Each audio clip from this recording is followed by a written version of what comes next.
Hello दोस्तों, good morning everyone. मैं सिकंदर कुमार आप लोगों का एक्सीलेंट करियर पॉइंट क्लासेस में स्वागत करता हूं। आज के इस क्लास में आप लोगों को हम बताएंगे ये स्वच्छोच्छ्वास क्या होता है। क्योंकि ये हम पहले बता चुके हैं आप लोगों को। क्या बताए थे कि प्रच्छवास क्या होता है और प्रच्छवास क्या होता है और क्या था उच्छ्वास क्या होता है। तो ये हम आप लोगों को बता चुके थे, प्रच्छवास और उच्छ्वास, और उन्हीं दोनों क्रियाओं के सम्मिलित रूप को बोलते हैं स्वच्छोच्छ्वास। उन्हीं दोनों क्रियाओं के सम्मिलित रूप को क्या बोलेंगे? स्वच्छोच्छ्वास। हालांकि हम डायग्राम में आपको नहीं बताए थे, फिलहाल ये मतलब ऐसे बता दिए थे कि कैसे क्या वर्क करता है, सब बता दिए थे। पर आज हम डायग्राम के साथ लाए हैं, आप लोगों को समझाएंगे कि क्या कैसे होता है। आप लोग ध्यान से समझिएगा। यदि आपसे पूछता है कि स्वच्छोच्छ्वास क्या है, तो यदि आपसे स्वच्छोच्छ्वास पूछा क्या है तो आप दोनों का डिफिनेशन लिख दीजिए। कौन दोनों डिफिनेशन? तो प्रच्छवास और उच्छ्वास दोनों का डिफिनेशन लिख दीजिए, वही तो हो गया स्वच्छोच्छ्वास। अब इसमें क्या घटना घटता है थोड़ा सुनिएगा। देखिए सर, सबसे पहले आप जब श्वसन करते हैं, क्या करते हैं? श्वसन करते हैं। तो श्वसन करने पर क्या होता है कि हम लोग गैस का अंदर की ओर गैस लेते हैं कि नहीं लेते हैं? तो लेते हैं। तो श्वसन करते हैं कि सिर्फ ऑक्सीजन जाता है? बोलिए तो ऑक्सीजन ही जाता है? नहीं, तरह तरह का गैस जाता है कि नहीं जाता? पर ऑक्सीजन की आवश्यकता होती है शरीर को, होती है कि नहीं होती है? तो होती है। ऑक्सीजन और अलग अलग जगह पे जाता है, उसका अलग वर्क रहता है। शेष का काम नहीं होता है, शेष जैसे जाता है वैसे रिटर्न हो जाता है। समझा? तो समझ गए होंगे। तो देखिए क्या होता है स्वच्छोच्छ्वास में। जैसे आप श्वसन कीजिएगा कि नहीं कीजिएगा? तो श्वसन कीजिएगा तो ऐसे सांस को अंदर लीजिएगा, तो नासिका मार्ग से श्वसन क्रिया के दौरान गैस अंदर जाएगा। तो अंदर जाएगा तो है, देखिए यहाँ क्या लिखे हैं? ये क्या लिखे हैं? O2 लिखे हैं। ये क्या है? फेफड़ा है। शॉर्टकट डायग्राम है। ये फेफड़ा है, ये दोनों क्या है? फेफड़ा। अब देखिए ये वातावरण है। तो जैसे आप गैस में लीजिएगा, जैसे आप श्वसन कीजिएगा तो O2 गैस है। देखिए कौन गैस? O2 मैंने क्या होता है बताइए तो? ऑक्सीजन। O2 मैंने ऑक्सीजन। तो ऑक्सीजन गैस आपके फेफड़ा में प्रवेश करेगा कि नहीं करेगा? और आप अच्छी तरह से जानते हैं फेफड़ा में क्या क्या होता है, हम ये बताना चुके हैं आपको। फिलहाल एक कच्चा डायग्राम है, आपको दिखाते हैं। तब फेफड़ा में आएगा के ऑक्सीजन। अब ऑक्सीजन फेफड़ा में आने के बाद आपको बताए थे कि फेफड़ा के अंतिम इकाई एल्वियोलाई अर्थात वायु कोशिका में पहुंचता है। ऑक्सीजन पहुंचता है कि नहीं पहुंचता? और जब वायु कोशिका में ऑक्सीजन पहुंच जाएगा तब वहाँ आस पास रुधिर का जाल रहता है। किसका जाल रहता है? रुधिर समझते हैं क्या होता? खून का जाल होता है। किसका जाल होता है? खून का जाल। तब खून में हीमोग्लोबिन पाया जाता है। क्या पाया जाता है? हीमोग्लोबिन। तब वो हीमोग्लोबिन रुधिर में क्या पाया जाता है? हीमोग्लोबिन। और वो हीमोग्लोबिन ऑक्सीजन को लेकर कहाँ लेके चल जाता है? कोशिकाओं के पास लेके चल जाता है। तब देखिए ये जो हम गोल जो किए हैं, गोल ये पता है क्या है? ये है रुधिर परिवहन को दिखा रहा है। रुधिर ट्रांसपोर्टेशन, ब्लड ट्रांसपोर्टेशन को दिखाता है। ध्यान से आप समझिएगा। तो ये क्या लिखे हैं? रुधिर परिवहन, अंग्रेजी में बोलेंगे ब्लड ट्रांसपोर्टेशन। तो देखिए क्या होता है, जैसे फेफड़ा में ऑक्सीजन आया कि नहीं आया? तो आया। अब ऑक्सीजन आया तो रुधिर के रुधिर में क्या पाया जाता है? हीमोग्लोबिन। और हीमोग्लोबिन के कारण ही रुधिर क्या होता है? लाल होता है। तो वो हीमोग्लोबिन ऑक्सीजन को क्या कहेगा? बोलिए भैया बैठ जाइए। तो आप बैठिए मेरे ट्रैक्टर पे, हम आपको जो है आपके मंजिल तक पहुंचा देंगे। तो मंजिल उसका कोशिका ना होता है? क्या होता है? कोशिका। एकदम बैठाएगा किसको हो? तो ऑक्सीजन को क्या बैठाएगा? हीमोग्लोबिन बैठाएगा। तब बोलेगा बैठ गए भैया? बोलेगा हाँ बैठ गए भैया। तो आप चलिए आराम से, एकदम चल रहा है। देखिए एकदम आ रहा है कि नहीं आ रहा है। यहाँ क्या लिखे? रुधिर द्वारा O2 का परिवहन। तो रुधिर में ना हीमोग्लोबिन होता है, तो O2 आ रहा है हीमोग्लोबिन के द्वारा, आ रहा तो आ रहा है। यहाँ तक हो गया। अब देखिए क्या हुआ कि यहाँ से इसमें घुस गया। इसमें क्या हुआ? घुस गया। घुसने गया। देखिए यहाँ क्या है? ये 4 गो जो बनाया, 4 गो नहीं होता, अरु होता। यहाँ क्या लिखे? उत्तक लिखे हैं। या इसको क्या लिखे है? कोशिका। तो आप बताइएगा उत्तक क्या होता है? जानते हैं उत्तक क्या होता है? टिश्यू बोलते हैं अंग्रेजी में। अगर अंग्रेजी में क्या बोलते हैं? टिश्यू। उत्तक क्या होता है जरा बताइए तो। कोशिका मिलकर एक उत्तक का निर्माण लेता है। हाँ, सही बात है। कोशिकाओं के सम्मिलित रूप को क्या बोलेंगे? टिश्यू बोलेंगे, उत्तक बोलेंगे, ठीक ना। तो जैसे देखिए यहाँ क्या लिखे हैं? उत्तक लिखे हैं या कोशिका। तो इसमें जब भोजन आप करते हैं ना, पहले से ग्लूकोज जाके वहाँ बैठा रहता है। क्या हो? तो ग्लूकोज। तब भोजन करने के बाद ग्लूकोज कोशिका में जाता है, और जब हम श्वसन कर रहे हैं तो यहाँ तक ऑक्सीजन आया हीमोग्लोबिन की सहायता से। अब ऑक्सीजन कोशिका में घुसेगा। क्या में घुसेगा? हो कोशिका में। अब कोशिका में ग्लूकोज के साथ ऑक्सीजन क्या करेगा? क्रिया करेगा। हाइड्रा तो देखिए C6H12O6। अब प्लस में ऑक्सीजन अब क्रिया करके कौन सी बनाएगा? बताए थे ना कल। CO2 बनाएगा, फिर H2O बनाएगा, और फिर क्या बनाएगा? ऊर्जा बनाएगा। तो ये देखिए जैसे CO2 बनाया, यहाँ पे कौन सी बनाया? CO2। तो ये CO2 खराब गैस है कि अच्छा गैस है? बताइए। खराब गैस। आप जैसे देखिए अंदर से O2 घुसा और यहाँ से हीमोग्लोबिन कहानी खत्म। आप जैसे देखिए कोशिका में CO2 बन गया है। क्या बन गया है? CO2। अभी कोशिका से CO2 निकलेगा, फिर बोलेगा रुधिर, रुधिर में रहेगा हीमोग्लोबिन। बोलेगा आप बैठिए भैया, आप क्या करा? CO2 को बोलेगा बैठिए मेरे एकदम ट्रैक्टर पे बैठिए। तो CO2 को बैठाएगा, प्रसरण मतलब एक से निकल रहा, ठीक है। तो CO2 को फिर हीमोग्लोबिन बैठाएगा। तो है देखिए, अब फिर इसको ऐसे लेके जाएगा। तो है देखिए, हम नहीं बोलेंगे CO2 का परिवहन हो रहा है। अब की बार ऊपर जा रहा है, ऑक्सीजन नीचे आ रहा है, और CO2 ऊपर जा रहा है। तो O2 CO2 ऊपर गया, अब फिर किसमें घुस गया? बताइए तो। फेफड़ों में घुस गया। अब फेफड़ा में घुस गया, अब फेफड़ा से होते होते इधर चल गया। बताइए तो किधर चल गया? बाहर हो गया। तो आप देखिए इसमें क्या हुआ है? रुधिर परिवहन को देख रहे हैं सर? क्या सर? एक गोल है, ऐसे आया ऐसे चल गया, एक तरह से चक्कर बनाया कि नहीं बनाया? बनाया ना। तो ये जो है एकदम पूरा चल गया बाहर। तो आपको हम बताए थे इधर से जब ऑक्सीजन आता है हीमोग्लोबिन के साथ आता है, कोशिका तक जाता है, तो क्या बोले थे? बताइए तो आप। प्रच्छवास बोले थे। क्या बोले थे?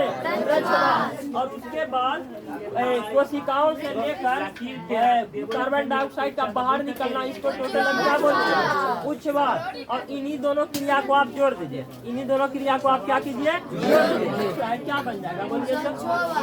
स्वच्छोच्छवास। समझ में आया कि नहीं आया? तो आया होगा समझ में। आप देखिए क्वेश्चन आपसे पूछेगा स्वच्छोच्छवास से आप क्या समझते हैं? तो आप क्या कीजिएगा पता है? आपने सबसे पहले ये डायग्राम बनाइएगा। क्या कीजिएगा? डायग्राम बनाइएगा, और डायग्राम बना के दोनों का डिफिनेशन लिख दीजिएगा। किसका हो? प्रच्छवास और उच्छवास। और अंतिम में लिख दीजिएगा अतः इन दोनों क्रियाओं के सम्मिलित रूप को क्या बोलेंगे? स्वच्छोच्छवास बोलेंगे। क्या बोलेंगे? स्वच्छोच्छवास। समझ में आया? उम्मीद करते हैं कि बेहतर ढंग से आपको समझ में आया होगा। और यदि नहीं भी समझ में आया तो वीडियो पीछे स्क्रॉल कीजिए और फिर से देखिए, आपको समझ में आएगा। तो आप देखिए ऐसे आपको समझा दिए। अब इधर क्या लिखे थोड़ा समझते हैं। ये पहले वाला चीज था, पहले बता देना चाहिए था, बट कोई बात नहीं। जानकारी कब किस टाइम मिल जाए कोई दिक्कत नहीं। आप ध्यान से समझिएगा। एकरा में क्या लिखे ध्यान समझिए। निम्न श्रेणी के जंतुओं में, निम्न श्रेणी के जंतु और उच्च श्रेणी की जंतु आप समझते हैं क्या होता है? तो निम्न श्रेणी की जंतु जैसे एक कोशिकीय जीव।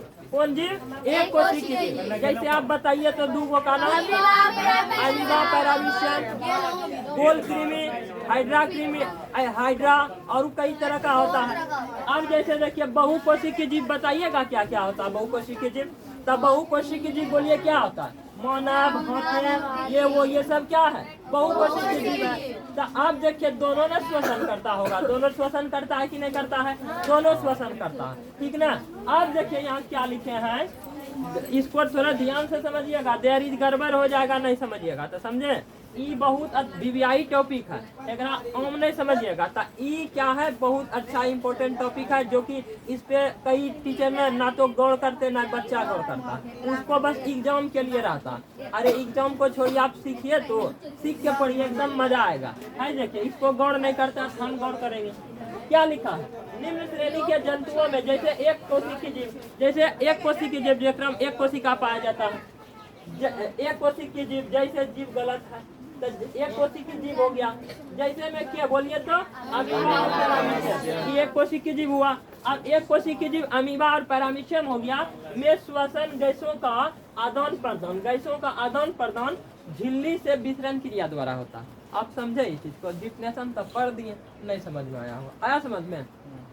केकरो बताइए, आया समझ में? ना आया समझ में, कोई दिक्कत की बात ना है, अब समझ में आएगा। कहीं देखिए आप बताइएगा ताकि हम क्या बनाए हैं, तब बोलिएगा ईटा आप ये क्या बनाए? अमीबा बना दिए। ये क्या बना दिए? अमीबा है। देखिए ये क्या है? अमीबा। जरा ध्यान से समझिएगा।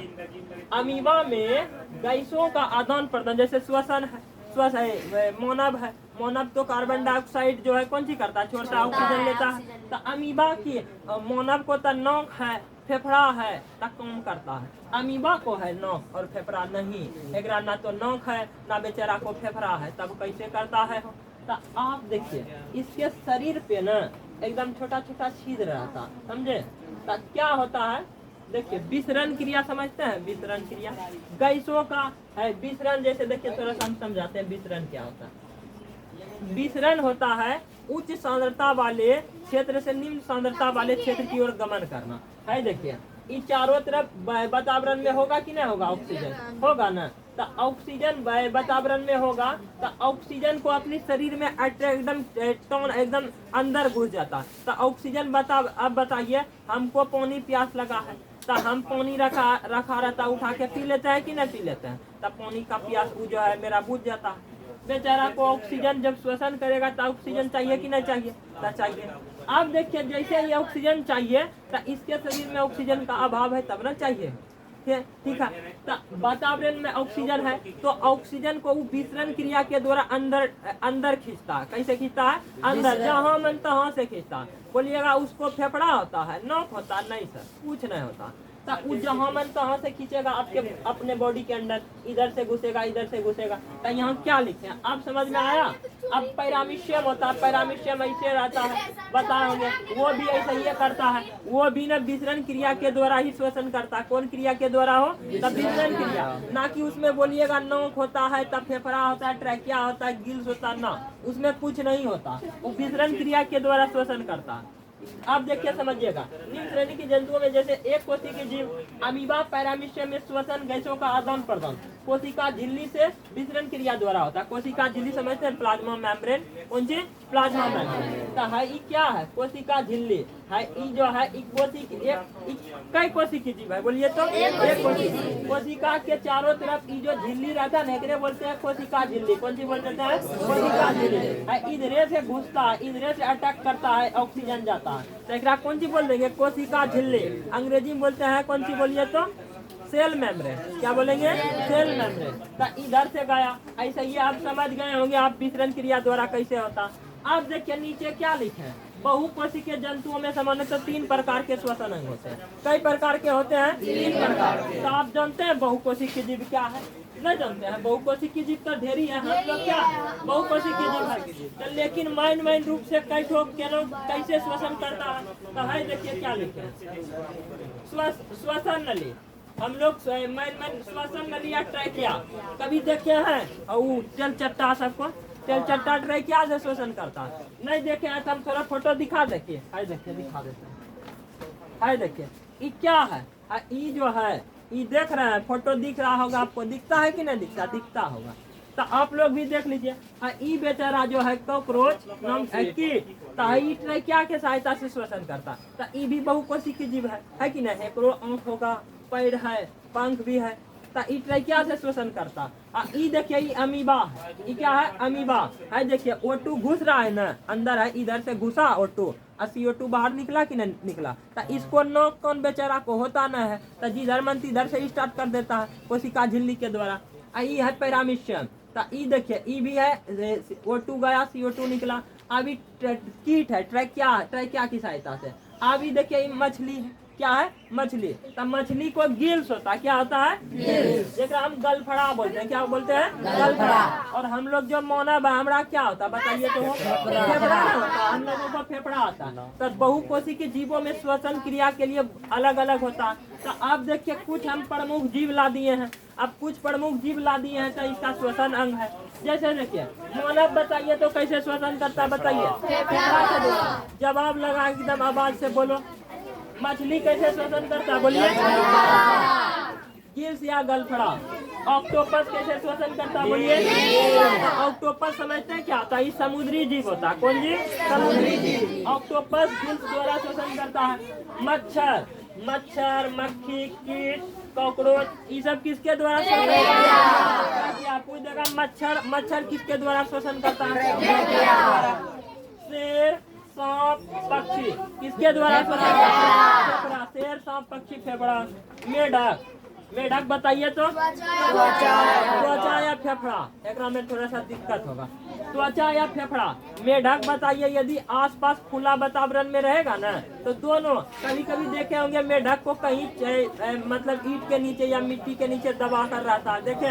तो वो टाइम तक बेचारा एकदम अंदर में था, वो कैसे श्वसन करता? तो हाई देखिए किधर गया हो, त्वचा से, त्वचे से ऐसे लेता है, ठीक ना? त्वचे से वो श्वसन करने लगता है, ठीक ना? तब पूछ देगा मेढक कैसे श्वसन करता है? त्वचा और फेफड़ा दोनों से, ठीक ना? आप देखिए केचुआ, केचुआ देखे हैं कि नहीं देखे? कहाँ में रहता है केचुआ? किसानों का मित्र। केचुआ को किसानों का मित्र कहा जाता है। तो त्वचा से श्वसन करता है। किससे श्वसन करता है? त्वचा से। आप देखिए चूहा, चूहा तो देखबे किए होंगे, केकरा से श्वसन करता है? फेफड़ा से। तब बताइए ये फेफड़ा सबके लिए अलग अलग अंग है कि नहीं? ये बहुकोशी की जीव है तो सबके लिए श्वसन अंग अलग अलग है। बेचारा एक कोशी की जीव के लिए है ऐसा नहीं। तब पूछ देगा एग्जाम में आपको कि बताइए एक कोशी की जीव श्वसन कैसे करता है, किस क्रिया के द्वारा? तो आप क्या बोलिएगा पता है? विसरण क्रिया के द्वारा। विसरण क्रिया के द्वारा। तब विसरण क्या है? गैसों का आदान प्रदान। गैसों का आदान प्रदान क्या होता है? विसरण होता है। समझ में आया होगा? उम्मीद करते हैं कि आपको बहुत बेहतर ढंग से समझ में आया होगा। यदि नहीं भी समझ में आया तो पूछिए, हम बताते हैं। है कोनो क्वेश्चन? यदि क्वेश्चन है तो बोलिए, बोलिए तो क्या है? यदि अभी नहीं बोल सकते हैं तो कमेंट में लिख दीजिएगा, तो उसमें हम बता देंगे। फिलहाल इन लोग का क्वेश्चन है। हाँ बोलिए सर। सर वो जो अमीबा है उसमें ग्लूकोज बनता होगा ना? आप देखिए श्वसन करता है, श्वसन किया तो ग्लूकोज बनता है, और जब तक कि ग्लूकोज नहीं बनेगा तो एनर्जी कहाँ से मिलेगा? कैसे एनर्जी मिलेगा? तो एनर्जी ग्लूकोज बनेगा तो ना एनर्जी मिलेगा, ठीक है?